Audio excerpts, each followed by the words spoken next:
I am not a disruptive North American here, come to royal descent within the Church of England. And the only tea party I'm interested in is a cream tea. So, okay. Today we have an amazing gospel text. It truly is an amazing gospel text. And it may, in fact, be, we who grow up in the church, and I'm sure many of you did, we become accustomed to hearing these stories, especially if we've heard them since childhood, and to not think about what we're hearing. How many of you realize that what you just heard Heather proclaim was a ghost story? No hands. I see no hands. It was a ghost story. The disciples have just heard about, the context is the disciples are presumably in their upper room locked away, and these two people who are never named, who are on the road to Emmaus, have had this miraculous experience of the risen Jesus, and they have rushed back. And if we do something that isn't completely honest, and we think about all of the Gospels, or the Gospel of Mark and the Gospel of Matthew, there are other stories that they have begun to hear about the risen Jesus, and they are sitting locked away, and I might argue with a great deal of incredulity, going, what is this all about? That's the picture we have. They're grief-stricken. Jesus is not the Messiah they thought he would be. Jesus is not the person they thought he was. Jesus has died an ignoble death, and now his body is missing. And fanatics are talking about him being back. And in the midst of this conversation, one might even think that it might have even involved some arguing. The risen Lord appears and says, "Peace be with you." And they think it's a ghost. Right out of Stephen King. And they look at them, they look at him, and they don't know what to think. And he tells them that he's not a ghost, and he shows them his body, which is a way of saying, which is not simply showing the marks of the crucifixion. That would just add to the phantasmagoria of the moment. No, to show them that he is really there with them. And still some questions. And he says, "So do you have anything to eat?" And he eats a piece of fish. And then begins to talk to them about their mission. That it's no longer time to be grief-stricken. It is no longer time to simply be bound up in their own feelings, their own desires, their own wants, their own needs, but to begin to think about others.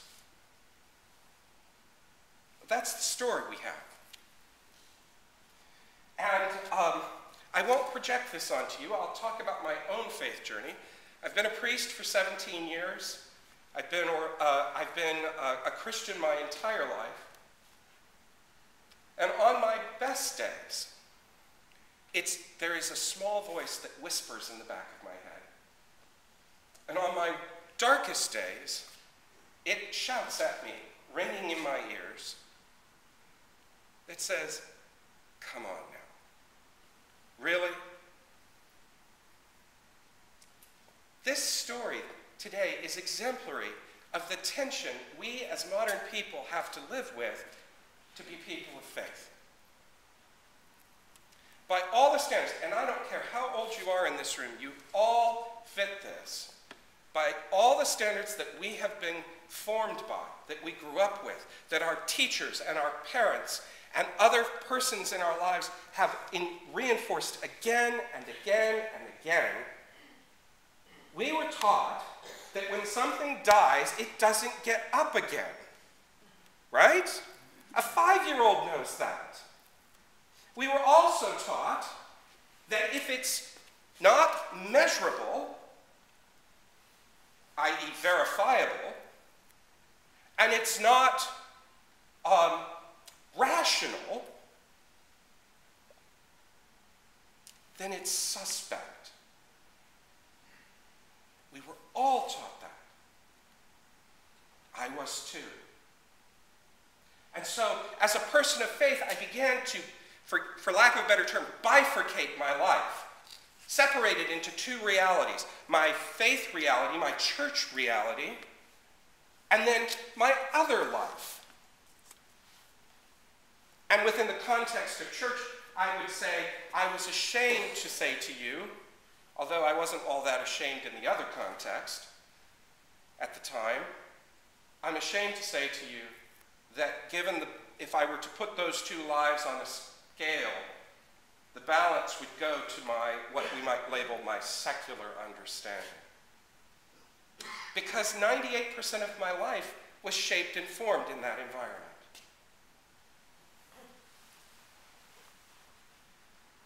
What do we do with that? Well, you see, I think the issue is that the problem is that being so heavily shaped by empiricism and rationalism, the whole idea of the resurrection is not much more, for many people, and for us on our darker days, not much more than a ghost story. Jesus is this shadowy figure who we put a great deal of stock in and who we devote our energies to. But in the end, we haven't seen him. He hasn't stopped by lately. He hasn't shown up for lunch. And so we say, I know this isn't what I should do, but it's the practical thing. I know that I'm a person of faith who says that I believe this, but this is the reasonable thing. And we make choices that way. But I would invite you, not as a moralistic exercise, but something as far more profoundly spiritual, to consider something. What if the resurrection wasn't what we all came to be taught as children in church school? Which is the resurrection, the images I grew up with of the resurrection were of a miraculous resuscitation. And I'm fond of saying that the image, if we were to put it into modern contemporary language and put it on the television set, would be the image we would have is not of bright lights and Jesus miraculously sitting up. We'd see angels rushing into the tomb with paddles and cardioverting Jesus back to life. But that's not what the Gospels are talking about. They're talking about something that, frankly, culturally, most of us, and this is where Americans and Brits are cut from the same bolts of cloth.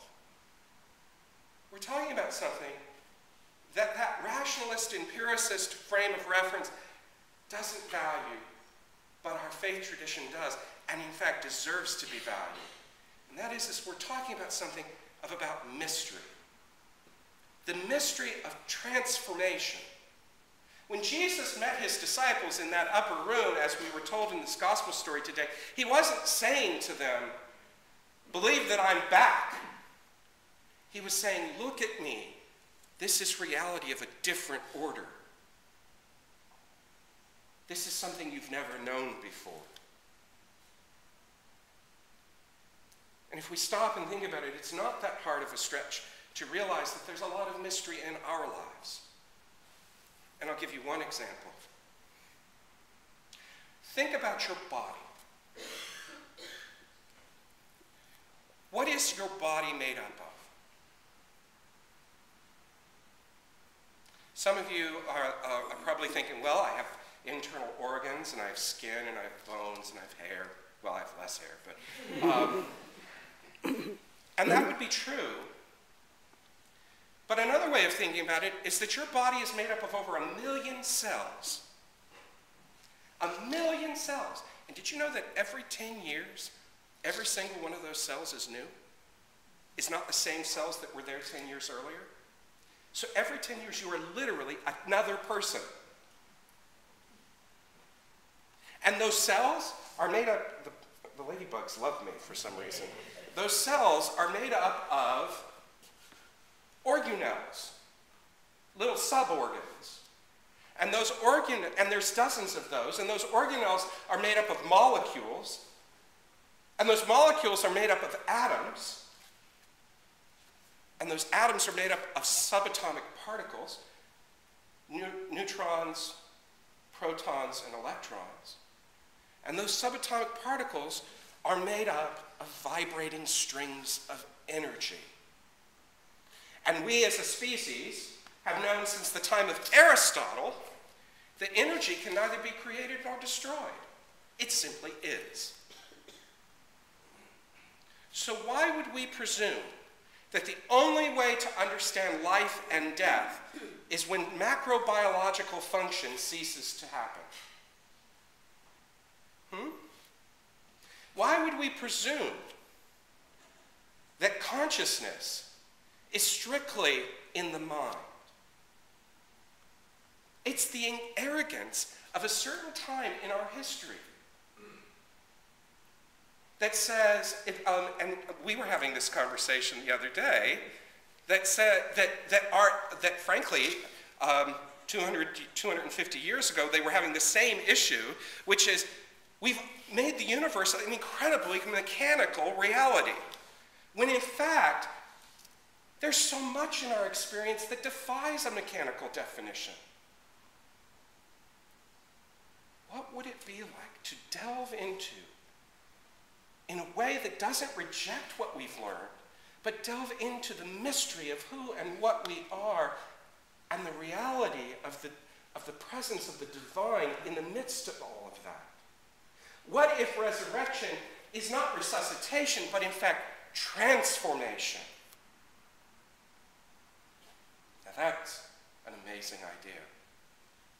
Because what that means then is that what we have in this story isn't just an event which happened in the long distant past, but is in fact an experience that the author of the Gospel of Matthew is inviting us into, to recognize on this day, in this place, and frankly on any day, in any place, the risen Lord may come to you and say, peace be with you. But it won't be the historical Jesus in some miraculously resuscitated body. It will be Christ in the face of the person sitting next to you. It will be Jesus in the compassion of a stranger. Whether that's someone being compassionate to you, or quite frankly, you being compassionate to someone else.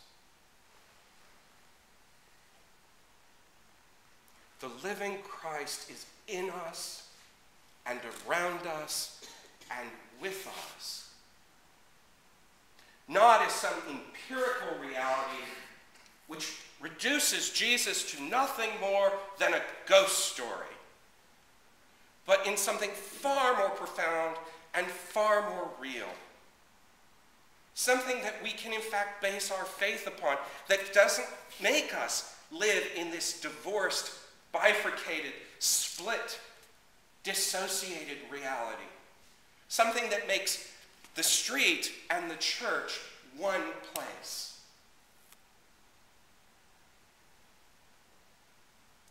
It's that experience of the disciples again and again and again that transformed them, that led to what the author of the Gospel of Luke and the book of Acts, that led to that moment that he records, which we call the Feast of Pentecost, to which we are inexorably heading. And it is the hope of that experience for us that allows us on a day like today, which we will do at the end of the service, to proclaim, as we did on Easter morning, Alleluia, Christ is risen. He is risen indeed.